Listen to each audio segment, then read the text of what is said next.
What's up, everybody? We are in recap mode for the U.S.'s 4-0 loss to Switzerland a couple days after they lost to Turkey 2-1. 4 straight losses for the U.S. First time that's happened since 2007 when Chuck and I were on the team. We don't need to get into that. Welcome to your favorite average to good podcast. Call it what you want. I'm Jimmy Conrad alongside Tony Meola and Charlie Davies. And don't be linking me to that. You're part of it, though. Don't you dare! Hey, some team player you are, Charlie. Hey, first of all, time out, Jimmy. Let's get facts. Let's get the facts straight. The U.S. at the time we came into the team, the U.S. had won the Gold Cup. They had beaten Mexico off the Benny Philhaber incredible volley. Yeah, sure. So we then, in essence, took our B team to Copa America, where everyone was playing their A team, and we're also. Copa America and Gold Cup at that time, you're playing to get a ticket to go to Confederations Cup. So Gold Cup, every one of two. I am triggered. Every one of two had significance. You're playing for a ticket to the Confederations Cup, which we know how valuable the Confederations Cup is. The Copa America we played in, that was an Argentina side that featured Messi, I get it, Riquelme, Zanetti, Crespo. The list goes on and on. Yeah. All-Star. Aymar.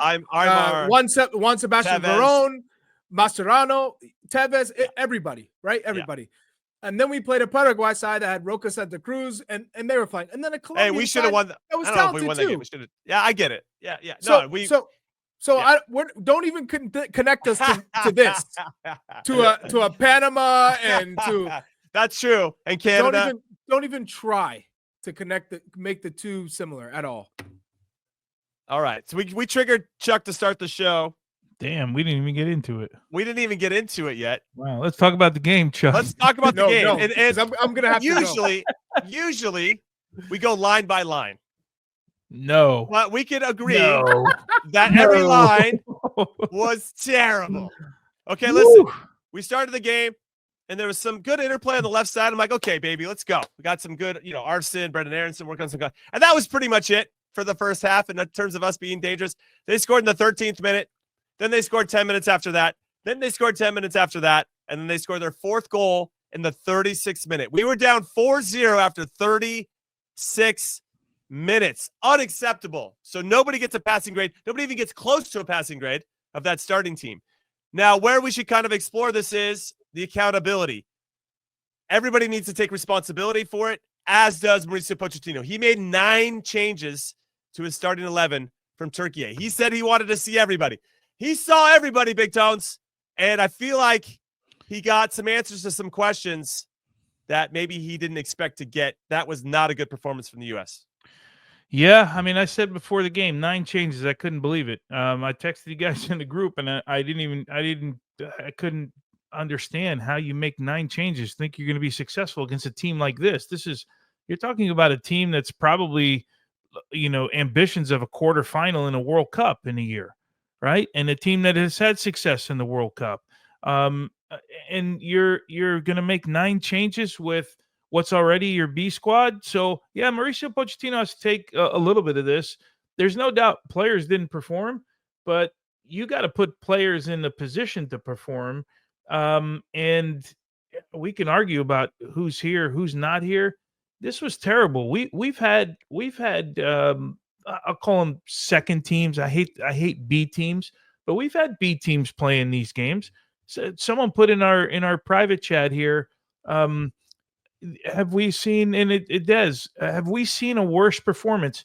I'm gonna guess we have. I got to go back though and try and find one because I don't remember one off the top of my head. Maybe someone can say, hey, this performance was worse, but this was a bad performance. Ahead of the 2006 World Cup, we played a friendly in Germany, and it was 0-0 at half, and we gave up 4 goals. Okay, before we scored one. That hurt. That was a tough 45 minutes. That was a tough. You just said 2006. Some of our viewers haven't seen a game, never saw a game in 2006. So some people have never seen a worse game than this in the World Cup.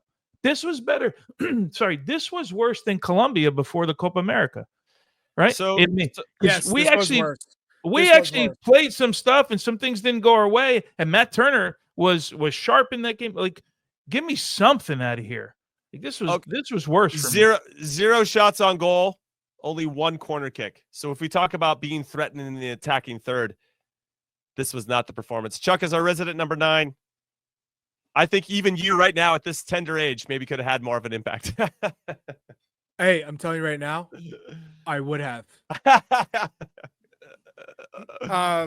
You know what I would say is, from Brian White, I'm not surprised because we know his strengths in MLS in Vancouver. He needs service. He's not a player who's ever going to create on the dribble. He's not a player who runs in the channels and outruns back lines. He's not a player who's going to check and turn and run at you. He's a player that relies on service. At what point did we see the U.S. have possession to even create chances for him? So again, you're playing a man down because he's not going to give you anything from the attacking phase of the ball as a striker. Now, Patrick Agyemang, again, I've said this from the very first time I watched him play. He has a lot of tools, but he's raw. And I would love to work with him as like a striker coach, because I think I could really help his game in terms of, you have to dictate to your players where you want the ball and where and what's going to cause backlines havoc. Making these U runs, like U-shaped runs, coming to and then bending in behind, getting the center backs to check. He can hold off players. He's strong enough. When he gets into space, he can outrun a lot of players. But it's not often. It's not consistent enough. And so when I'm looking at the 9 and Damian Downs, he lost the ball here or there. He also just didn't look comfortable. I didn't expect him to look comfortable because we hadn't seen him. He didn't get a proper run out. I would have liked to maybe see him get the start today, because we're talking about Poch wanting to see players. He's seen Brian White. He knows what Brian White can offer. How many times do you have to see him? He gave Patrick Agyemang the chance against Turkey. Now it's a friendly. All right, give Damian Downs a run. Let him see what he can do.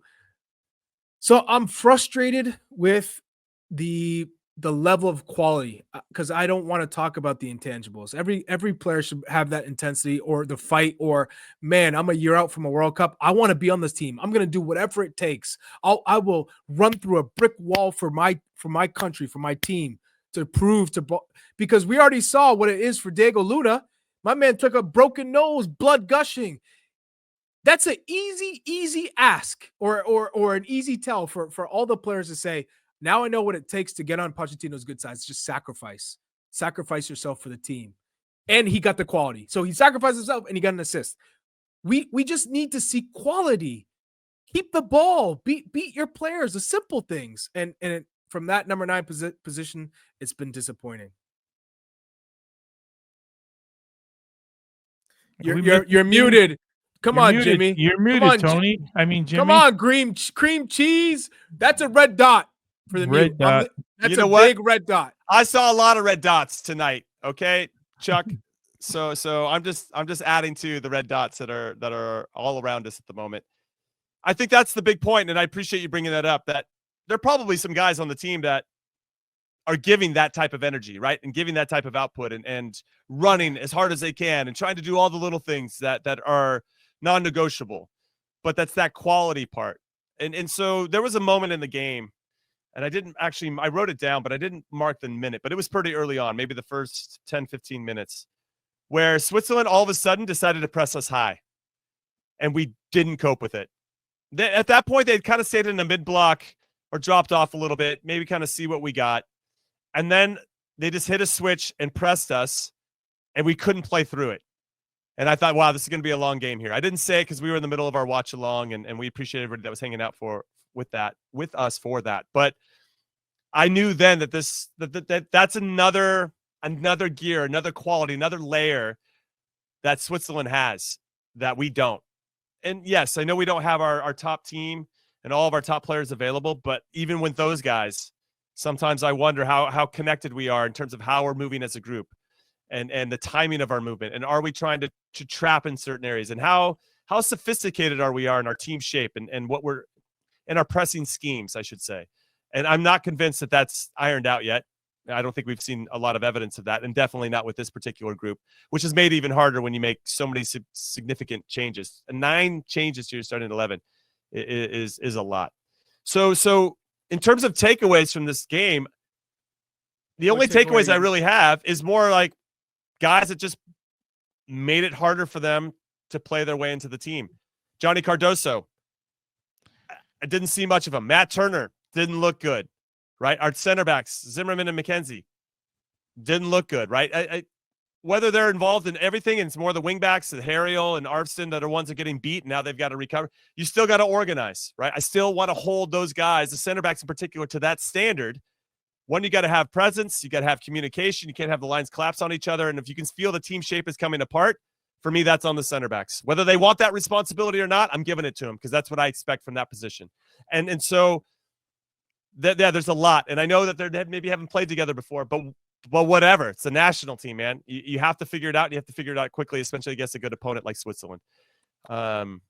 So I don't know about takeaways. Tones, any takeaways from you on this? I mean, yeah, I'm not. We said it before the game. I'm not surprised with 9 changes. How the hell do you go and press and think it's going to be successful when you make 9 changes in the game?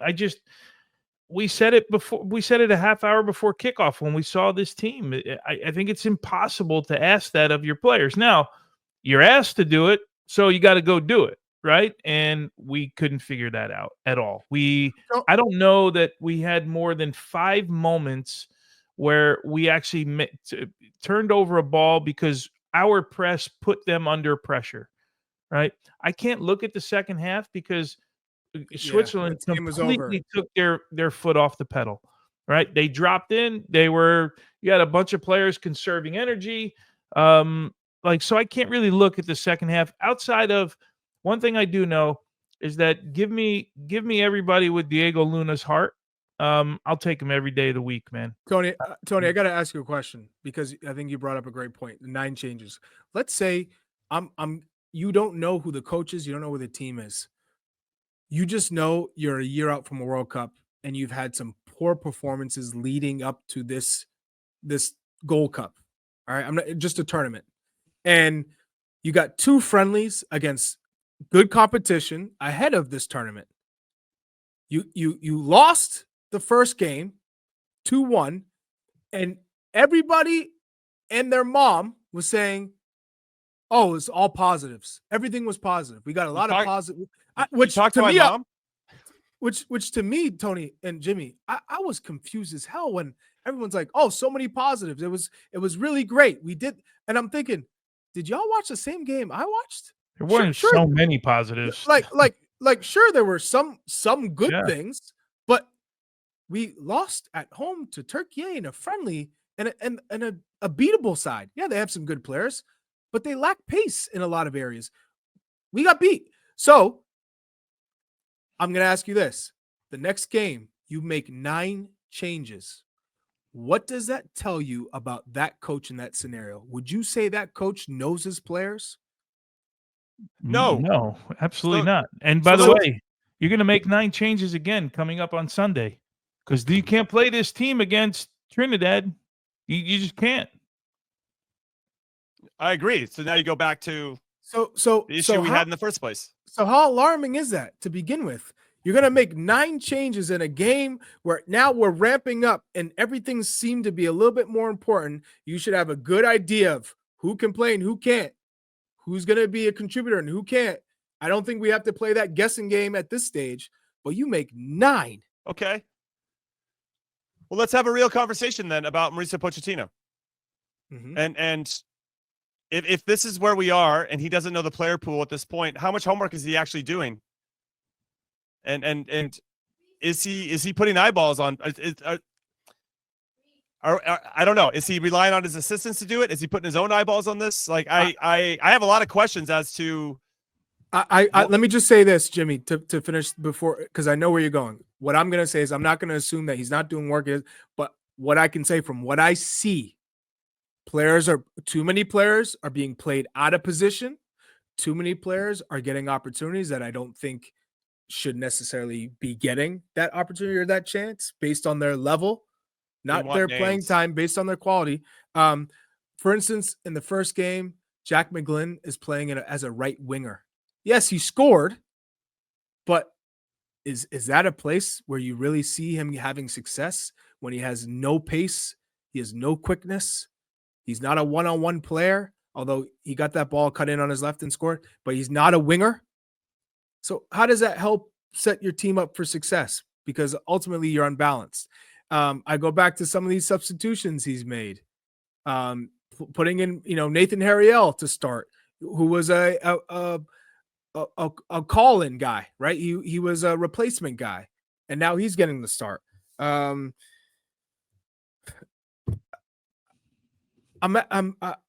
just can't figure it out. I really can't. Well, if he's leaving some guys at home because of footballing decisions. Scally, Sargent. Obviously, if those two guys were in the team, we'd be a little bit more solid. And it's okay. Those are a couple of reasons. We have other guys that are out for injuries and what have you. So I don't know. I just feel like we should have a conversation. We can almost leave his name out of it. Big Tones. 10 games he's coached, 5 wins, 5 losses. We don't even have a draw in there, which I find interesting that we couldn't scrape out a draw against a tough opponent or, manage the game to get a draw, whatever. I'm getting into the weeds here, but 5 losses in 10 games. As we had comments from others during the watch along, if that's another country and now 4 straight losses, that guy's on the hot seat. And because of his big name, because of what he brings, he's going to get the pass. But he has to take responsibility for what's happening as well, because maybe his ideas aren't being executed at the level. Yeah, of course, the players have to take their but a proper coach, proper leader is going to. The roster was unbalanced to begin with. Right, so that's on him. Yes, 100%. How many wingers did they bring? Can you name me one real winger? Like a proper winger? Yes, on this team. I mean, you started McGlynn at wing in the first match. Right? Quinn Sullivan, is that your only winger? And we're not talking. This is not an experienced winger. This is your only winger that you brought into camp. Yeah. Is that not alarming to you? It is.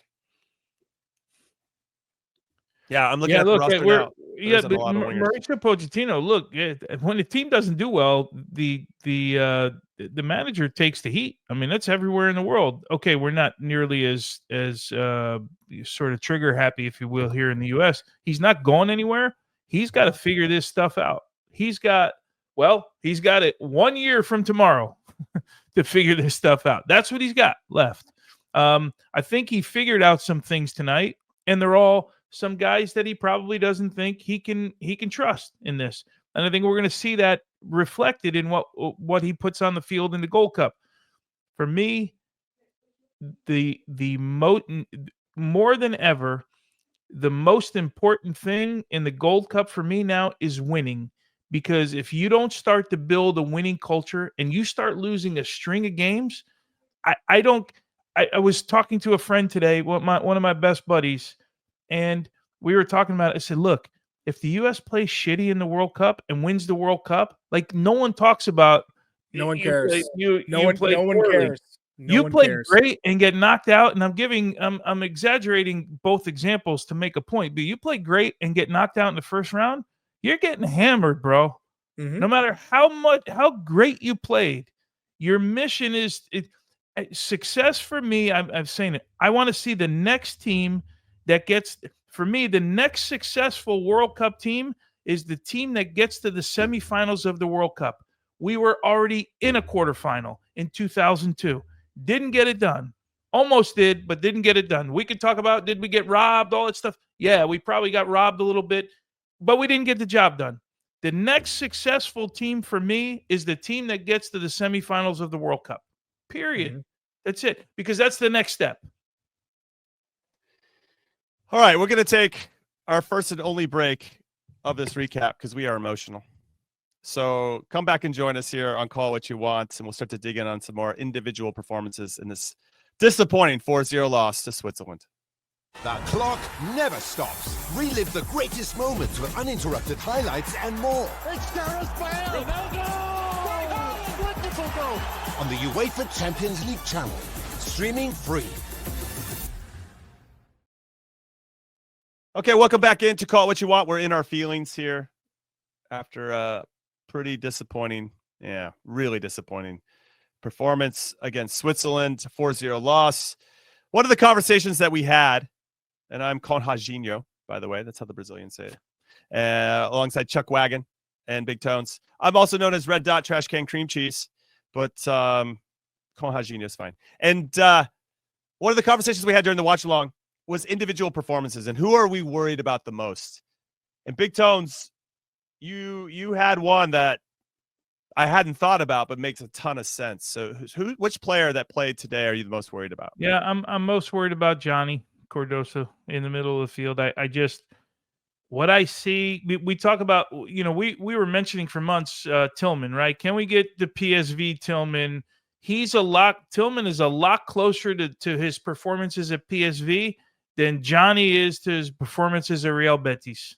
That's the bottom. He's not been good for the U.S. team. I after the first game, I thought to myself, oh, man, the guy's going through a lot. There's these rumors about Tottenham. There's these rumors about Atletico Madrid, and that's probably weighs on you. And okay, he made a mistake. Let's give him another opportunity. At some point, you got to play. At some point, you have to play, and you have to show that you're a national team player. We have seen how many players in the world over the years that are great at the club level. They just don't perform well at the national team level. That happens, right? That happens to players. He's a guy I'm worried about. He really is. Chuck, before you go, I'm really concerned about Matt Turner. I know he's not playing. You got to play a lot to stay sharp. I'm worried about Matt Turner. I agree with you on Johnny, and I love that the comparison that you made, Tones, about how Tillman is closer to his PSV form than Johnny is to his Betis form. That's really spot on. Matt Turner, we don't even have a form to compare him to because he never plays. Now, there is talk about him going to France to play for Lyon, and Tanner Tessman would ultimately be his teammate. I feel like there's still a couple hurdles left for him to overcome, and they got to send apparently their number one is on the move as well, and that would benefit Turner. But he has to play, and I'm not even convinced that he'll end up being the number one, even when he gets there, even if he's slated to do it from the start. I just worry about his dip in form, which isn't just like a one-off. It feels like it's been going on for quite some time. I didn't think he looked good tonight, and I'm concerned. So that would be the player that I would add to the list. How about you, Chuck? Yeah, Turner's probably number one because I'm not concerned with Zimmerman, Harriel, Arfson, Cardoso, Berhalter, the Aronson, Sullivan. They're not starting for us. None of these guys are going to be impact players at the moment from what I've seen so far. But Matt Turner's supposed to be in that conversation. And to me, I don't make a move from Nottingham Forest unless I know I'm the number one. He's going to Lyon in hopes that they sell a player who's contracted there. I wouldn't be going until they sign him, until they've accepted a bid. Because guess what? You could find yourself in the same situation you did when you were at Arsenal, the same situation you did when you went to Crystal Palace as a number two, right? We all know he needs to move. And Liga is a great league, especially when you're going to a club like Lyon. Fantastic city. It'd be great for his family. And the level of the club, the supporters, everything's phenomenal when you're playing, when you're first choice. But when you are not playing, we are just going to get more of the same, and his confidence is going to continue to come down, and his level is going to come down. As we saw tonight, he should have saved that second goal. He got his fingertips on it. Should have saved it. But when you aren't playing for so long, you lose a little bit of everything. Not only your confidence and your rhythm, but you lose the ability to make that fingertip save. It doesn't go through his fingers. The time where he's playing every time, he gets that. He reads it a little bit more. He's got a little bit more bounce in his step. So of all the players, that stands the most chance to start or play a role in 26 World Cup, I think Matt Turner's got to be number one. But I'm with Tony for sure on Cardoso, because every time we've seen him play with the U.S. men's national team, it's been underwhelming. I watch him play at Real Betis, and I've really taken a liking to what I've seen from him this season, because I've really had a chance to watch a lot of him, especially with them in the Conference League. And I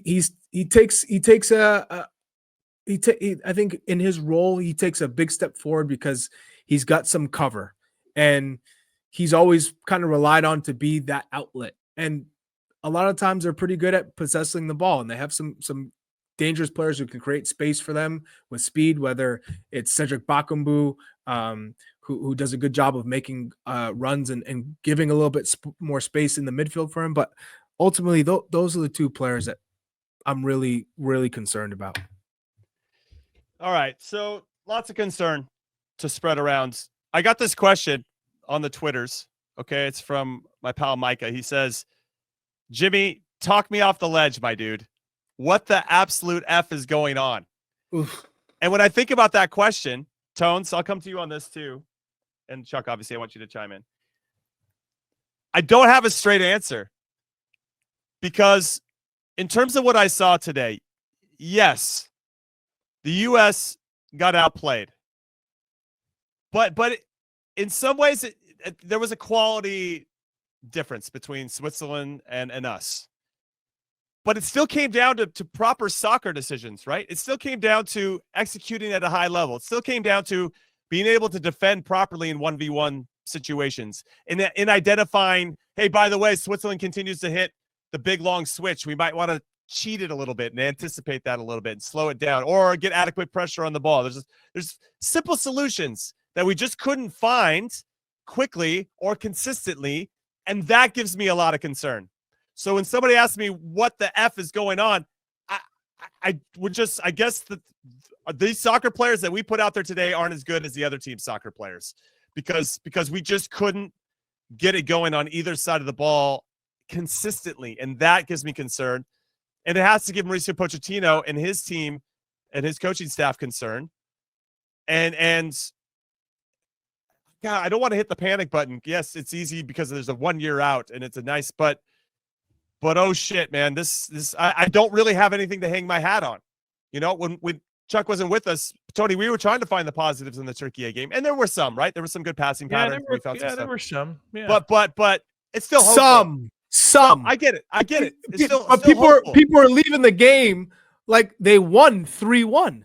That people were talking about the game like it was like super positive. It's like, okay, in a game we can look at the positives, we can look at the negatives. In this game against Turkey, we're going to focus on the positives, but there weren't all positives. Let's be cognizant of the fact that we lost this game. We made some poor decisions and poor errors, and we didn't execute. But from where we were and with this new group of players, these are the positives we want to focus on. And that's fine. But it was, for me, it felt like we're going to try and shift this narrative and say it's super positive. It's impossible to do that with the way that game went. It's impossible. And then to go into this game and just play that much worse with new players that you say, oh, I'm going to get a reaction out of these guys. These guys are hungry. And it absolutely tanked. So what's going on? Like when I feel like we're dancing around the question because we don't know exactly what to say. Well, it's a combination, Jimmy. It's very simple. The coaching is not good enough because the tactics clearly not clued in, because they're not well drilled enough. Or yeah, and they're not executing at a high level. They're not executing. They're not well drilled enough. And then on top player of that, selection and tactics. So guess what? It's again, we're back at what it was with Berhalter, and before that, it's players selection. They're playing tactics and executing intensity, tempo, quality, players. So it's both. It's not just one. It's both. Not good enough. Yeah. Right. Not good enough. It's on both sides. It's just not good enough. Period. Yeah, I'm trying to, Jimmy, give you a positive out of this, and I can't, like, maybe Diego Luna, I said it, so, but that's it, man. There's no positive in this. I still go back to Poch. I said before the game, I just don't get you. You're playing. Look, Pochettino probably knows this Swiss team better than he knows the U.S. team, right? He has seen all of these players for the last 10 years in Europe, right? He knows this team. You are going to roll out this group against Switzerland and expect anything different? I didn't know it would be so bad, but I predicted both losses with this group, right? I didn't know it was going to be this way, but you're going to tell me that there's no way Pochettino and his staff felt confident when they put those names on the paper that this was going to go their way today, right? And for me, I go back to those guys are there to win games. That's what they're going to be judged on. So you get your ass kicked 4-0, it's not a good night. It's not a good night anywhere on the field. This was 4-0 going on 6 or 7. This wasn't 4. Sometimes you lose 4-0 and it doesn't feel like 4-0. This felt like 4-0 from the first minute, right? This is what it felt. It actually felt worse. I don't even know where to start with this group. I'm not worried about Gold Cup. I'm worried about if we don't find a way to win, because Pochettino, Greg Berhalter, Bruce Arena, Bob Bradley, and the list goes on. Bora, Bob Gansler, every one of them I've said forever for my entire life, the national team coach is judged on the cycle of the World Cup, right? That's what he's judging. That's what you bring national team coaches here. We have Gold Cups in Copa America, but in the end, we judge everybody on the World Cup. And that's where I will ultimately judge Mauricio Pochettino. But with regards to that worry button, I'm getting close, man. Like I'm getting my hand came out of my pocket to see where that panic button is. Where's that button? Where's that button? Yeah, it's there. I know it's on the desk right now. And we got one, Tony. David Godoy. Stop blaming the coach. It's the players who played pathetic. Okay. I don't disagree with that, but David, no one's saying the players didn't play pathetic. They did. We talked 30 minutes about that already. We are saying you can't tell me that Pochettino's not to blame for anything. Yeah, playing players out of position. We go back to the Nations League semifinal, playing a base of 2 because he loves the 4-2-3-1. But Tessman, yeah. And then when you want to McGlynn, and then you want to bring in McGlynn, that's the game changer. So you're saying you're down a goal, you're playing against a low block and a 5-4-1, and you say, you know what? I'm gonna switch it up here. I'm gonna bring in Jack McGlynn.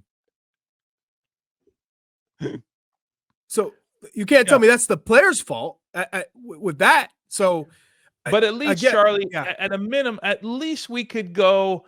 Maybe he doesn't know his pool of players, but that's 3 months ago. That's 3.5 months ago, whatever it's been, right? Like now you need to know. We're a year from the World Cup. You need to start knowing. Maybe tonight you get closer to knowing at least the players that you don't want to bring. Now we got to figure out the players that are going on the field and win the game. And in what universe, who was the guy's name? Well, I didn't see it. Whatever. David? In what universe does a team lose 5 games and we don't look at the coach? In what planet do we do that? Yeah. Tell him. In what? At some point, like, okay, we have to look at some point. Is it 6 games if they lose? Is it 7 games if they lose? Yeah, At some point we gotta look at the manager. Again, I just looked for the panic button. I found where it is now. Now I'm just sitting on my desk somewhere. What's interesting is let's use Turkey and Switzerland as examples. They are also a year out from the World Cup. They look a lot more put together than we do. Even if we had our top players. Most teams are. Most teams are. Thank you, Chuck. Thank you. Exactly my point. So we're a year out, and we still don't have a real idea of who our first 11 is, who our super subs that are going to come in and change the game, our real style of play. Let's even look at our rivals. Canada, Jesse Marsh is getting that together. They seem to be pretty locked in. Mexico's been resurgent under Javier Aguirre. I know they lost to Switzerland 4-2, so they also shipped 4 goals against the Switzerland team. They were up 1-0 on Turkey A last time I checked. They're playing tonight. So they seem to be rounding into form, or at least having an identity. And we feel as far off of it as we've ever been. So where's that panic button, Tone? It's got to show it. It's on the desk here. So yeah, it's not on the players to get the style of play and the identity right. They have to go out and execute what that style of play and identity is. And so I think that there has to be some responsibility and accountability from Mauricio Pochettino. I don't care how much money he makes. We could leave his name out of it. If name and money weren't even there, we would still be questioning whoever it was with these losses and how the team is performing and the decisions that are being made. Jimmy, so it's not even specific to him. It's just the role. That's what comes with the job. And we're a year out, and that needs to get sorted out. We've been saying it forever. This needs to get sorted out soon because we're running out of time. You nailed it. I mean, can you imagine this was Greg Berhalter doing this? Oh man, the people on the street, and then we're not going to blame the coach anymore, right? Yeah, I mean, it's look, the players sucked tonight. They were awful tonight. But as my kids said, they stink.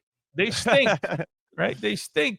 But it's clear that he doesn't know the players right now. He hasn't figured out the players yet. All right. So what's next? We got the Gold Cup on Sunday against Trinidad. Are you guys nervous for Trinidad now? I'm not nervous. I hate going into things feeling that I'm unprepared. Like I'm a fan now of the team. We're all fans of the team. I feel like we're unprepared at the moment. I feel like there's other teams that are prepared. And in particular, I'm talking about Canada, Mexico. We saw Panama. Like I just feel like we're unprepared going into this competition, and I hate that. I really do. Chuck, where are you on the concern going into Trinidad? Let's leave it, or maybe Gold Cup Trinidad. Yeah, where are you? No, I'm not concerned about going into Trinidad. I'm not, and it's not because it's of this performance, or it's more of my level of expectation is so low. I'm concerned about the Gold Cup as a whole because, to what Tony said, we need to win it. We need to win it. I don't care if it's ugly. I don't care if he plays no wingers and we just look clunky, and we need to win the Gold Cup. We need to. It's that simple. And right now, being in Hartford and being on the ground and seeing the fans and New England brought it. It was incredible. Yeah, it crowd. looked awesome. It looked awesome. It was. Every time they've played there, Tony, I don't know how many times you got a chance to play in that Hartford Stadium, but phenomenal. Everyone brings it. Everyone's out. The tailgating, it brings back the old days, the good old days. But what was so disappointing was the team didn't match that excitement. The team didn't match the expectations of them. Right? It feels like the country, there's like this bubble. Everyone's ready to go. They want to pop the bubble, but we just don't. We don't have that moment to just explode and play and get everybody excited. And so I'm watching, and we're only going backwards. I'm glad you brought that up. How do we get 9 changes and go backwards? We didn't see. We saw one guy in Diego Luna who came on as a substitute, who's been bringing it on ever since Pochettino gave the opportunity. So it's no surprise. But everyone else is underwhelming, and it was a lackluster performance. Switzerland slapped the hell out of the U.S. in the first half, just owned them. Second half, they said, "All right, we're going to sit back and smoke a cigarette," and still made it easy because they said you can have the ball, but you're not going to do anything with it, and we'll attack when we want. So yeah, it's a very frustrating watch, and I'm concerned about the Gold Cup as a whole because I don't know if Pochettino knows his players. I don't know what formation he's going to play. I don't know if guys are even going to be playing where they should be playing, and that is all concerning to me. To add to that, the momentum the team could get or had an opportunity. Nations League, you miss a good opportunity to kind of, everybody's paying attention. All right, the U.S. is playing, got some big games, and we beat or we lose to opponents that let's say the casual fan. Let's bring the person that supports the U.S. every 4 years. Like we can't even beat Panama and Canada. Like the vibes are super down right now. We're becoming a meme in some capacity, and that's not a space we want to get into. Okay, cool. Then everybody kind of, all right, some time has passed. Great. We got these big games. Turkey, Switzerland, good opportunity to get the momentum going. And we lose both of those. And then not only that, we get absolutely pumped against Switzerland. Like there's nothing to hang your hat on. There's nothing. Now we go into Gold Cup and a huge opportunity. Yes, this doesn't become an exercise in just trust the process. To your point, to both of your points, we need to win this. Not only to set the tone for creating the winning mentality, the winning culture, as you spoke about, Tones, but we just need to really get some momentum going. And that's not going to, if we somehow crash out of the Gold Cup in a fashion that's not great, what other games do we have to build hype around our team? Like we're going to be stumbling into the start of the World Cup going, I don't know about these guys. And then it's going to have to be a performance in the World Cup itself that's going to have to make everybody believe. And right now that we've got nothing. And every time we step on the field, we're not generating that type of energy and magic and charisma around our team. It's crazy. Or Riz, as the kids would say. So we don't have any of that. And I wonder where we're going to generate that if we keep trying to trust the process. We're trying to figure out which players. At some point after the Gold Cup, you're just bringing in your best guys the rest of the way. And you're trying to create that identity as much as you possibly can in the limited time that you have, because the Gold Cup was our best opportunity over a 30-day span to make that happen. And now we're not going to have it as we try to figure out who's going to be 16 through 24 on our World Cup team, or 26 or whatever. I don't know. I'm a little frustrated and tired at this point. Final thoughts. Jacob's giving me a hard time for saying Riz. I'm a grown man. I also have two kids, and they say that stuff a lot. So I'm just echoing the vernacular that I hear here. He's a substitute teacher. That's what he sounds like. Are you guys bringing the Riz today? Hey guys, bringing the Riz. No cap. Okay, so Chuck, final thoughts. What do you got? I just gave mine. I just went on a rant, and I'm done. Final thoughts for you. I got nothing. He's got nothing. He's been so triggered. Charlie, we're doing a talk show. He's being rendered speechless. Chuck, you get paid by the word, from what I understand. You might want to pick it up a little bit. Oh, all right. You don't want to get me going then. Big Tones, final thoughts. Yeah, just not good enough. Not good enough with this group. Didn't learn. Actually, I take that back. I learned a lot tonight. I not the way that you wanted. Not in the way that you wanted. Not in the direction that I want. They winning. Let's learn how to win first and worry about everything later. And that we're far from that right now. And what I don't want, my concern is that winning is contagious, losing is contagious as well. Right? I don't want to get into that sort of mentality. But this group's got some work to do. We got to break the cycle. We got to break that cycle. 4 straight losses for the U.S. men's national team. Big game against Trinidad this Sunday in the Gold Cup. We're going to preview that game. So come back and join us on Thursday at 10 a.m. Eastern, 7 a.m. Pacific here live on the Glosso America YouTube channel. We'll get into that, and obviously we'll sift through our thoughts as some time has passed. And obviously we'll hear from Mauricio Pochettino himself. But yeah, it could be a big Thursday for us. Should be a big Thursday for us. Lots to talk about, and we hope that you'll come back and join us. So thanks for hanging out with us for the watch along, for the recap show. Appreciate it, guys. Call it what you want for life. We'll see you next time. Later.